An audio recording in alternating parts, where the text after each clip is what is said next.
Hello everybody and welcome back. Today we're going to be talking about some updates at Canada's Wonderland. So the big news, of course, is that the AlpenFury tracks are complete. The last piece was put into place last Wednesday, and goodness does it look awesome seeing that inversion complete. But despite the track work being done, there is still a lot of work to do. I would imagine some theming elements will be added to this area. There are some dirt piles that need to be removed, and just some general aesthetic touch-ups that could be done in this section. The infamous rope that is holding a support beam in place is still there, but the area that clearly needs the most work is the load-in zone area. Looks like they're still doing some work on the roof, but they have made some progress on the ride operations booth inside the load-in zone. The theming elements outside are coming along quite nicely, but still have a ways to go. This building with the circular wooden area where I believe a clock will go still has no clock. The construction fencing has been taken down in the area where the track goes through the mountain, and you can even catch a glimpse inside now, where you can see the construction workers hard at work.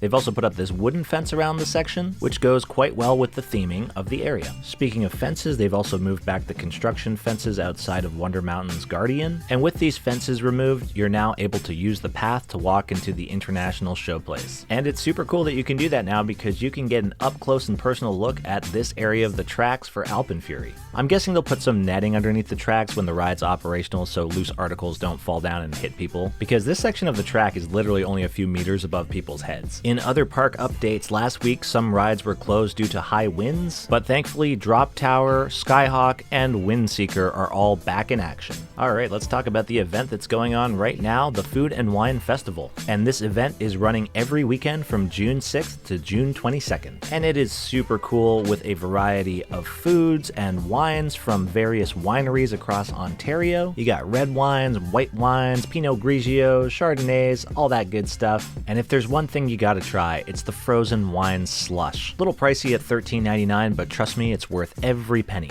In terms of food, there are some delicious options including artisan flatbread and antipasto skewers, as well as farmstead sliders, and of course, a variety of different cheeses. And if you're not sure what cheese pairs best with your wine, go talk to the cheese man himself. The Food and Wine Fest is also offering live entertainment in the form of live music, and there's a kind of comedy magic show for the kids. There are a couple of spots set up for photo ops. There is also a newly opened food and wine store that sells a bunch of nifty wine-related accessories and novelty items. And above all, it's just a great feeling to sit there underneath the newly constructed AlpenFury tracks with a glass of wine in your hand. A couple of other updates. It is getting busier at the park with the warmer weather and some of the schools already letting out, so you can anticipate lines being pretty long for the snack shacks and also for the rides. This was the line for Leviathan at 11 a.m. on Saturday, with an advertised wait time of 60 minutes. The baby geese are out and about, and it is important to remember not to bother them. This is wildlife we're talking about. Don't be feeding them bread and stuff like that. Don't go running over towards them. Just look at them, appreciate them, and let them do their thing.